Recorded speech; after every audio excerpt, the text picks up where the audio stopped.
Hello, I'm Dr. Catherine Kraft, clinical psychologist. Got your mask yet? This is the fourth of our videos on strategies for managing anxiety during the time of coronavirus. A quick review. Our first video is about the importance of diaphragmatic breathing. This is not natural breathing. It's something that we need to learn. If no one's ever taught you how to do it, well then you don't know how to do it. An excellent short video that shows you exactly how to do diaphragmatic breathing is at the site lung.org, search breathing exercises, and you'll see a short video that shows you just exactly what diaphragmatic breathing is. One tip about diaphragmatic breathing that I can also share with you is practice it when you don't need it.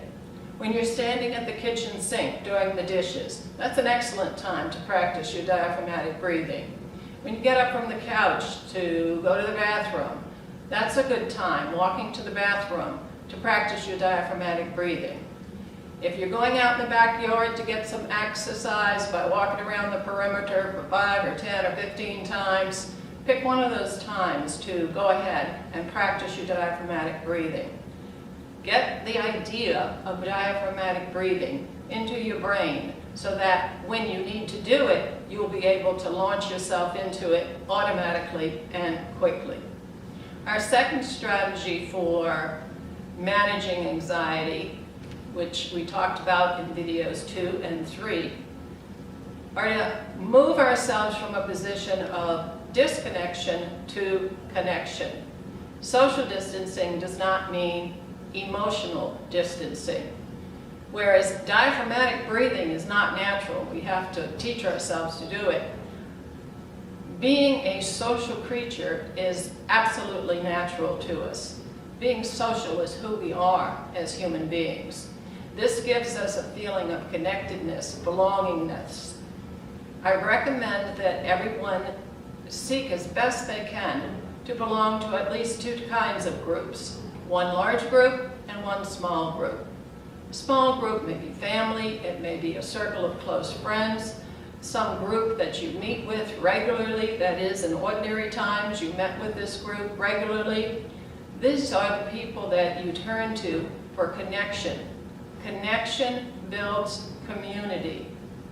Even something as simple as being a fan of a certain sport is helpful in building this sense of community. A famous rivalry is the one between the Yankees and the Red Sox. A Yankee wears a Yankee cap, wears the Yankee colors. If the stadium is divided into 2 sides, the Yankee fan will only sit on the Yankee side. Red Sox wear only the Red Sox ball cap and the Red Sox blue and red colors. And again, will only sit on the side for the Red Sox fans. If members of each group happen to meet in a bar after the game, there may be, we would hope, some good-natured teasing. But if someone takes a Yankee cap and plops it on the head of a Red Sox fan, that fan's going to take that cap and throw it on the floor, if not at the other fan. That's how important our social identity is with groups such as this. Such social identity helps us develop feelings of belongingness and groundedness, and that combats anxiety. If before the time of the pandemic, being connected in groups was very difficult for you, and know that there are many, many people who feel alone and feel disconnected from any group. And if that's you, then see my 3rd video in this series for suggestions of ways that you can get yourself more connected, perhaps link up by teletherapy with a therapist. This 4th video is about another strategy for managing our anxiety. This one has to do with using our thinking to manage anxiety. We human beings, we think our fear, as much as we feel our fear. We think our fear when we allow fear-provoking thinking to run through our brains unchecked. Now, the tool that we use to help us with our thinking, we call self-talk. This may be a new term to many of you. Many of you already, I know, are familiar with it. Many more probably are not yet familiar with the term self-talk. We call thinking self-talk for a very good reason. When we think about our thinking, as we did in the olden days of the 20th century, we think very passively about thinking. For example, we have the saying, "The thought went through my head." A common saying. What does that mean? Here's a thought out here. It's coming through my head. It's going through my head. It's going out the other side. What did I have to do with that? Apparently nothing.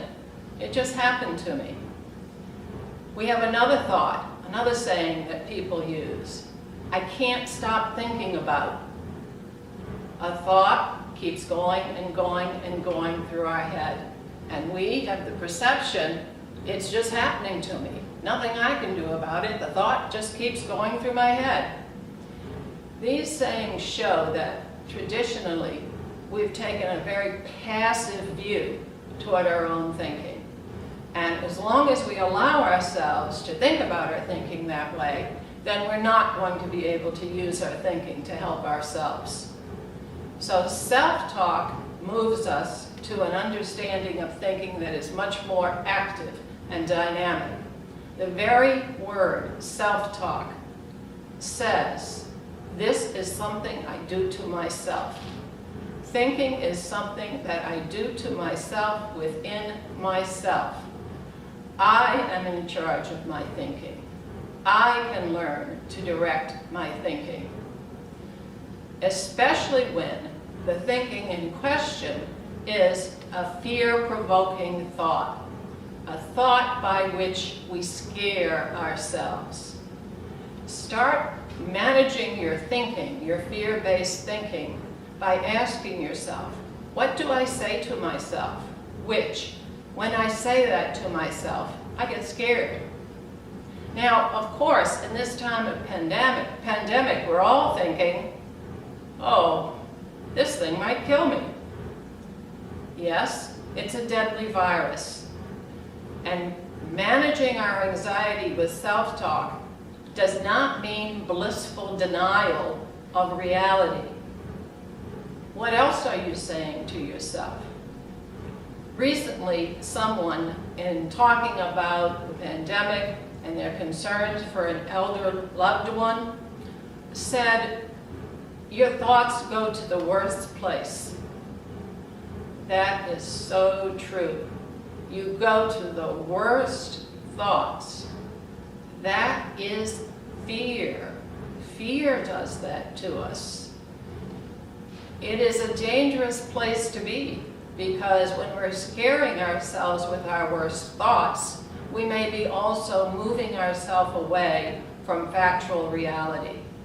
Even if the thought itself is real, that is, you're talking to yourself in your head about a real danger, repeating that over and over and over and over to yourself will not help anything. You will just become more and more frightened. I have a story for you, another true story about the power of self-talk. A 58-year-old man, Rob, came to me with, as we psychologists like to say, his issues. As I got to know Rob, I learned that he was a very, very smart man. He worked in a certain factory where a machine is manufactured that is used around the world. And Rob was not only in charge of making sure that those machines worked, he was in charge of the machinery that manufactured the machine.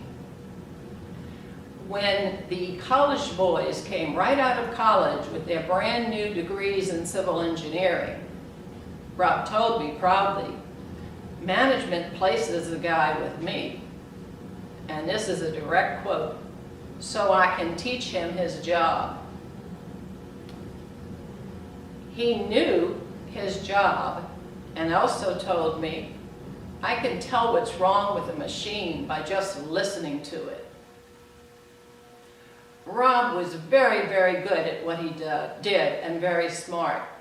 But as I got to know him better, I learned that he had dropped out of school in 7th grade. My dad needed me in the shop, he said. This was way back in the 50s. He never went to high school. But at 58, he was a very knowledgeable man. He told me, I read all the time. Oh, what do you read? Everything, he said. He was keenly aware of what he had missed out on in high school. He read history. He read about science, all aspects of science, and of course, all aspects of mechanical engineering. As I got to know him better, he finally realized what had put his life on this path.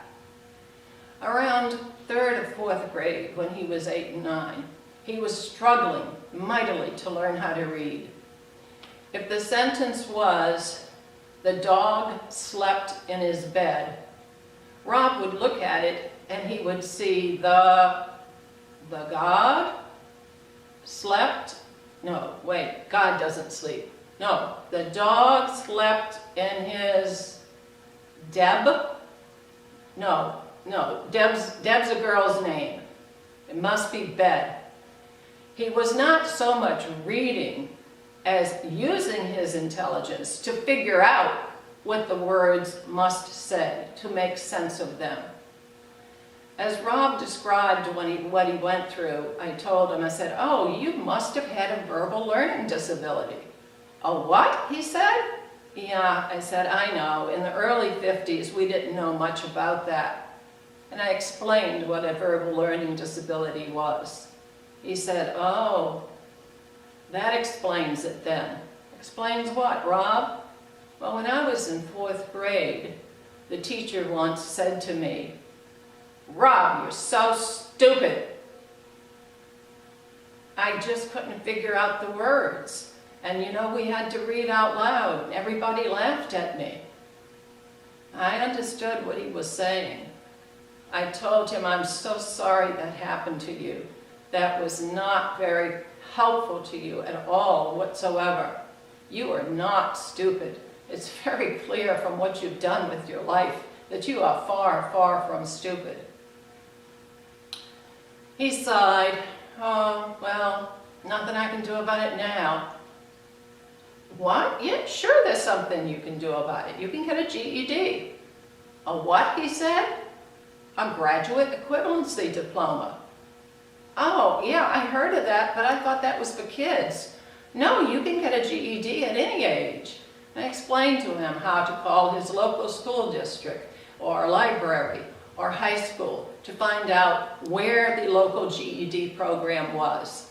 He did so. He enrolled with his wife, who also had never finished high school. As he came in to see me while he was in the classes, he smiled, he was delighted. He said, the kids come to me for all the answers. Yeah, they came to him. It's about 50 years of reading, gave him a lot of answers. He took the GED test, and so did his wife.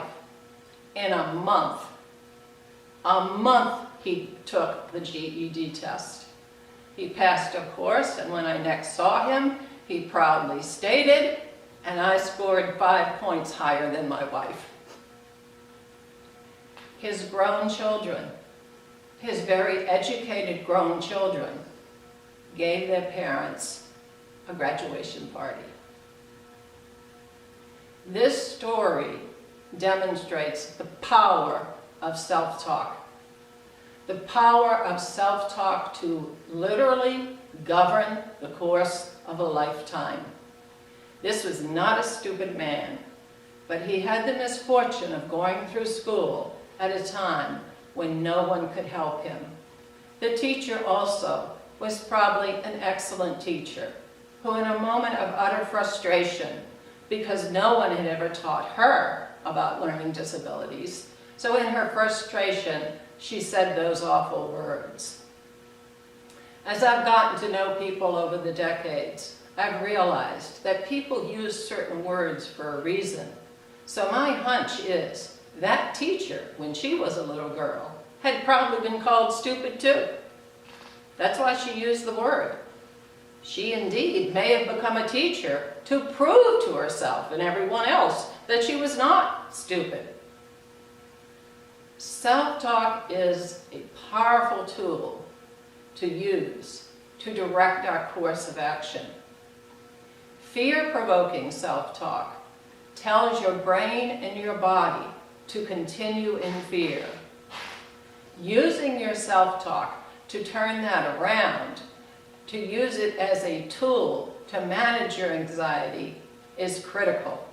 Now, there are many ways that you can use self-talk to help yourself with your emotions, and I'm sure you can find those on numerous websites and on YouTube videos. But the one tool I'd like to offer to you in this time is something that is just much more fundamental and basic. In a time of great anxiety and great fear, the mind does not need paragraphs and paragraphs and pages of explanation. It doesn't need dissertations. It needs something surgical. It needs something sharp and to the point. So I suggest as a tool to help manage your self-talk, you choose a short statement, slogan, anthem, could be a couple of lines from a song, or prayer. Purposely choose that so that in a time of great fear, you can repeat that self-statement to yourself over and over and over to get your focus back. We need a centering focus to combat fear when fear is very, very intense. It interests me that as the pandemic began to really take hold, people spontaneously just started coming out with these slogans. We're in this together. We're home alone together. We're New York strong. California strong. Boston strong. These self-statements just spontaneously appeared to arise because that's what the mind needs when the brain is intensely plagued with fear. Something short and to the point that can help us get our focus back so that we can then employ our other strategies for fear management, like, for example, the diaphragmatic breathing and connection in some community group. Understanding that we think our fear as much as we feel our fear gives us the power to do something about that thinking. The process goes something like this. First, we think a fear-provoking thought. Our breathing alters to more like this. As soon as the brain registers that we're thinking fear-provoking thoughts along the lines of, this is dangerous to me, and then perceives that type of breathing, the brain panics. And when the brain panics, a whole cascade of physiological reactions happen in our bodies. Adrenaline and cortisol are pumped out of our adrenal glands. The oxygen level in our lungs goes down. The oxygen in our blood goes down. The oxygen level in our brain goes down. The neurotransmitters in our brain shift and change. All sorts of physical reactions happen in the body that are highly individual. Some people get headaches. Some people get stomach aches. Some people get sweaty palms. All of that together is one thing: fear. When you know that this is what's happening to you, you can grab hold and say, okay, what is it I'm supposed to say to myself? I'm supposed to say to myself, what's happening to me right now is I am afraid. I can be afraid and still be okay. That would be shifting from the I'm afraid to more positive self-talk. I can be afraid and still be okay. I will visit fear, but refuse to live there. Fear is something that I can and will manage. You launch right into your self-statement, your slogan, your anthem. If you've chosen a couple of lines from a song, you sing that to yourself. If you've chosen a prayer, you pray that prayer. And whatever it is, you say it over and over and over and over in your head to pull your brain away from concentrating on the fear-provoking self-talk. At that point, as you calm down, you're launching into your diaphragmatic breathing, deep breathing, push out your stomach, hold in the air, let it go gradually, do it again, and you're remembering, okay, I'm afraid, what am I supposed to do? Oh yes, that's right, one of the things I'm supposed to do is connect with family, with friends, with a group, with other people, join a mutual aid society, be part of a group. There are many other strategies for fear management, and I plan to cover some of the most helpful ones in future videos. But understanding that we think our fear as much as we feel our fear is a key concept for working with ourselves to manage fear. Change your thinking. Pull yourself away from your most dire fear-inducing thoughts. In future videos, we may have a question and answer session with local folks. One of our future videos, I'm going to concentrate on another tool called crying. Crying is something that's happening already, so we might as well talk about it and talk about how to cry in a healthy way.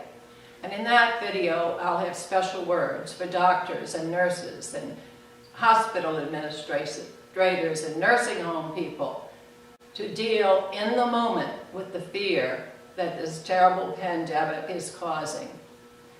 Another video will be for parents and teachers about how to work with children on these concepts and help them to learn to manage fear. Teach a child at a young age to be emotionally open, and they'll have that with them for the rest of their lives. Another video will be on looking at how other emotions like grief and anger interface with fear and how we can constructively handle those emotions. There's no one emotion management technique that is some magical solution to managing anxiety and all our emotions. So to sum up, facing your fear means facing your fear-provoking self-talk and purposely changing it. Misunderstanding our emotions, we're at risk of turning a time of great physical and emotional suffering into a time of mental confusion as well. We don't need that. It is our rational thinking that will get us out of this.